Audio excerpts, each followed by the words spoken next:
Hi friends, welcome back to our channel తాజా jobs info. Friends, కేంద్ర ప్రభుత్వం నుంచి బ్యాంకు ఉద్యోగాల భర్తీ కోసం మనకు అఫీషియల్గా నోటిఫికేషన్ రిలీజ్ కావడం అయితే జరిగింది.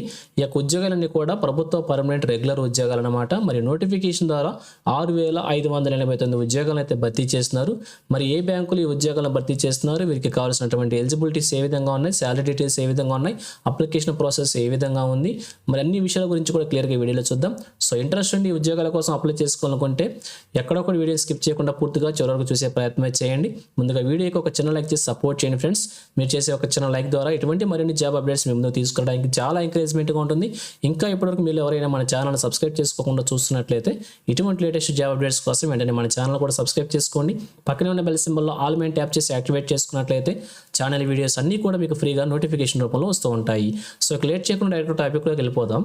ఫ్రెండ్స్, ఈ నోటిఫికేషన్ మనకి స్టేట్ బ్యాంక్ ఆఫ్ ఇండియా నుంచి రిలీజ్ కావడం అయితే జరిగింది. ఈ యొక్క నోటిఫికేషన్ ద్వారా జూనియర్ అసోసియేట్ లేదా క్లర్క్ అనేటువంటి ఉద్యోగాలు అయితే భర్తీ చేస్తున్నారు. కస్టమర్ సపోర్ట్ అండ్ సేల్స్ డిపార్ట్మెంట్లో ఈ యొక్క ఉద్యోగాలు అయితే భర్తీ చేస్తున్నారు. అప్లికేషన్ వచ్చేసి ఆన్లైన్ మోడ్లో సబ్మిట్ చేసుకోవాల్సి ఉంటుంది. అలాగే ఫీజు పేమెంట్ కూడా ఆన్లైన్ మోడ్లోనే పేమెంట్ చేసుకోవాల్సి ఉంటుంది. 6/8/2025 నుంచి 26/8/2025 వరకు కూడా ఆన్లైన్లో అప్లికేషన్ సబ్మిట్ చేసుకోవడానికి ఇంపార్టెంట్ డేట్స్గా మనకి ఇవ్వడం అయితే జరిగింది. ఈ నెల 6 నుంచి ఈ నెల 26 వరకు కూడా అప్లికేషన్ ఆన్లైన్లో సబ్మిట్ చేసుకోవడానికి మనకి డేట్స్ ఇవ్వడం అయితే జరిగింది. అలాగే వేకెన్సీస్ కూడా ఇక్కడ క్లియర్గా మనకి ప్రొవైడ్ చేయడం అయితే జరిగింది. ఇక్కడ రెగ్యులర్ వేకెన్సీస్ ఉన్నాయి, బ్యాక్లాగ్ వేకెన్సీస్ ఉన్నాయి. సో 2 టైప్స్ ఆఫ్ వేకెన్సీస్ని భర్తీ చేస్తున్నారు. సో ఇక్కడ మన ఆంధ్రప్రదేశ్, తెలంగాణ సంబంధించి కూడా సపరేట్గా వేకెన్సీస్ ఇక్కడ ప్రొవైడ్ చేయడం అయితే జరిగింది. సో క్లియర్గా చెక్ చేసుకోవచ్చు. మొత్తంగా 6,589 ఉద్యోగాలు అయితే భర్తీ చేస్తున్నారు, రెండు కలిపి కూడా. అందులో రెగ్యులర్ ఉద్యోగాలు వచ్చేసి 5,180 ఉద్యోగాలను భర్తీ చేస్తున్నారు. రిమైనింగ్ వేకెన్సీస్ వచ్చేసి బ్యాక్లాగ్ వేకెన్సీస్ కింద ఫిల్ చేయడం జరిగింది. ఇక్కడ రెగ్యులర్ వేకెన్సీస్ కేటగిరీ వైజ్గా కూడా ఇక్కడ మనకి ప్రొవైడ్ చేయడం జరిగింది. అలాగే బ్యాక్లాగ్ వేకెన్సీస్ కూడా ప్రొవైడ్ చేయడం జరిగింది. కేటగిరీ వైజ్గా చెక్ చేసుకుని అప్లై చేసుకోవచ్చు. సో ఆంధ్రప్రదేశ్కి సంబంధించి 310 రెగ్యులర్ ఉద్యోగాలను భర్తీ చేస్తున్నారు. అలాగే తెలంగాణకు సంబంధించి కూడా క్లియర్గా చెక్ చేసుకోవచ్చు. 250 రెగ్యులర్ ఉద్యోగాలు అయితే భర్తీ చేస్తారన్నమాట. నెక్స్ట్ ఎలిజిబిలిటీ క్రైటీరియా మనం చూసినట్లయితే మొదటగా ఏజ్ లిమిట్ చూసుకోవచ్చు. 1/4/2025 నాటికి ఏజ్ని క్యాలిక్యులేట్ చేసుకోవాలని చెప్పి తెలియజేస్తున్నారు. 20 సంవత్సరాలు నిండి ఉండాల్సి ఉంటుంది. 28 సంవత్సరాల వరకు కూడా ఏజ్ లిమిట్ ఇవ్వడం జరిగింది. 20 నుంచి 28 సంవత్సరాలు ఏజ్ లిమిట్ ఇవ్వడం జరిగింది. 1/4/2025గా ఈ యొక్క డేట్ని క్యాలిక్యులేట్ చేసుకోవాల్సి ఉంటుంది. అలాగే రిలాక్సేషన్ కూడా ఇవ్వడం అయితే జరిగింది. ఓబీసీ క్యాండిడేట్స్కి 3 years, ఎస్సీ/ఎస్టీ క్యాండిడేట్స్కి 5 years, పీడబ్ల్యూడీలో జనరల్ ఈడబ్ల్యూఎస్ క్యాండిడేట్స్కి 10 years, పీడబ్ల్యూడీ ఓబీసీకి 13 years, పీడబ్ల్యూడీ ఎస్సీ/ఎస్టీ క్యాండిడేట్స్కి 15 years చొప్పున, ఎక్స్‌సర్వీస్ మ్యాన్ కూడా ఇవ్వడం అయితే జరిగింది. 50 years చొప్పున ఇవ్వడం అయితే జరిగింది. సో ఏజ్ లిమిట్స్ ఒకసారి క్లియర్గా చెక్ చేసుకుని మీకు ఎలిజిబిలిటీ ఉంటే అప్లై చేసుకోవచ్చు.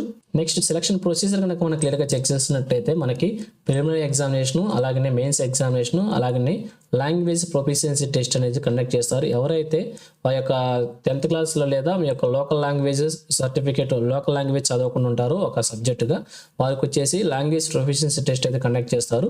ఇప్పుడు ఎగ్జాంపుల్ మన ఎస్ఎస్ఎస్ సర్టిఫికేట్లో మనకి లోకల్ లాంగ్వేజ్ ఉంటుంది. అలా లోకల్ లాంగ్వేజ్ లేకుండా కొంతమంది ఉంటారు, వారికైతే లాంగ్వేజ్ ప్రొఫిషియన్సీ టెస్ట్ అయితే కండక్ట్ చేస్తారు.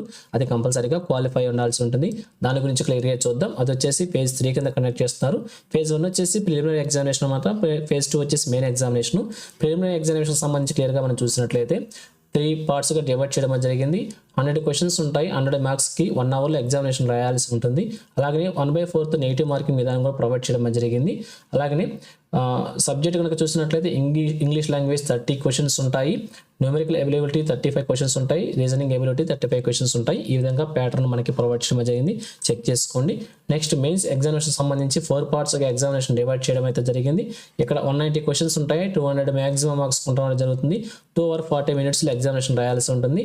ఇక్కడ 4 పార్ట్స్ సంబంధించి సిలబస్ కనుక మనం చూసినట్లయితే general and financial awareness part 1 కింద, అలాగే పార్ట్ 2 వచ్చేసి జనరల్ ఇంగ్లీష్, అలాగే పార్ట్ 3 వచ్చేసి క్వాంటిటేటివ్ ఆప్టిట్యూడ్, పార్ట్ 4 వచ్చేసి reasoning ability and computer aptitude అనమాట.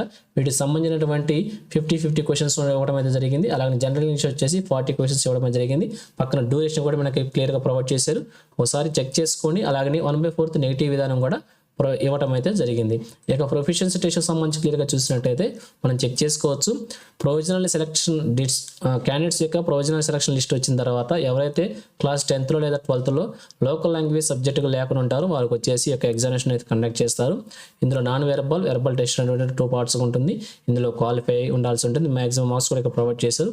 దాని ప్రకారంగా ఈ యొక్క ఎగ్జామినేషన్ అయితే కండక్ట్ చేస్తారు. సో క్లియర్గా చెక్ చేసుకోవచ్చు. అలాగే మీ ఏ లాంగ్వేజ్లో ఎగ్జామినేషన్కి అప్లై చేసుకోవచ్చు అనే దాని గురించి ఇక్కడ క్లియర్గా తెలియచేయడం జరిగింది. ఆంధ్రప్రదేశ్కి వచ్చేసి ఇంగ్లీష్, హిందీ, తెలుగు, ఉర్దూ ఉండడం అయితే జరిగింది. అలాగే తెలంగాణకు వచ్చేసి ఇంగ్లీష్, హిందీ, తెలుగు, ఉర్దూ ఈ 4 భాషలని మన 2 రాష్ట్రాలకు కూడా ఇవ్వడం అయితే జరిగింది. మీరు ఏ భాషలోనైనా ఎగ్జామినేషన్ రాసుకోవచ్చు అనమాట. అప్లికేషన్ ఫీజు గురించి ఇక్కడ క్లియర్గా ప్రొవైడ్ చేశారు. ఎస్సీ, ఎస్టీ, పీడబ్ల్యూడీ, ఎక్సెస్ అండ్ డిఎక్సెస్ క్యాండిడేట్స్ వచ్చేసి ఎటువంటి ఎగ్జామినేషన్ ఫీజు కూడా చెల్లించాల్సిన అవసరం లేదు. General and OBC, EWS candidates 750 rupees వచ్చేసి ఎగ్జామినేషన్ ఫీజుగా ఆన్లైన్ మోడ్లో పేమెంట్ చేసుకోవాల్సి ఉంటుంది. ఒక అప్లికేషన్ వచ్చేసి ఆన్లైన్లో మనం సబ్మిట్ చేసుకోవాల్సి ఉంటుంది, సబ్మిట్ చేసుకోవాల్సి ఉంటుంది. ఇక్కడ వెబ్సైట్స్ యొక్క ప్రొవైడ్ చేస్తారు. ఈ వెబ్సైట్ ద్వారా అప్లికేషన్ ఆన్లైన్లో సబ్మిట్ చేసుకోవచ్చు అనమాట. ఇక అలాగే ఎగ్జామినేషన్ సెంటర్స్ కూడా మనం ఇక్కడ క్లియర్గా చెక్ చేసుకోవచ్చు. ఇక్కడ ప్రిలిమినరీ ఎగ్జామినేషన్ సంబంధించి, మెయిన్ ఎగ్జామినేషన్ సంబంధించి కూడా సెంటర్స్ మనకు ప్రొవైడ్ చేశారు. సో ఆంధ్రప్రదేశ్కి వచ్చేసి అనంతపురం, గుంటూరు లేదా విజయవాడ, కడప, కాకినాడ, కర్నూలు, నెల్లూరు, రాజమండ్రి, శ్రీకాకుళం, తిరుపతి, విజయనగరం, విశాఖపట్నం సెంటర్స్కి ఇవ్వడం అయితే జరిగింది. తెలంగాణ సంబంధించి హైదరాబాద్, కరీంనగర్, ఖమ్మం, వరంగల్గా ఇవ్వడం అయితే జరిగింది అనమాట.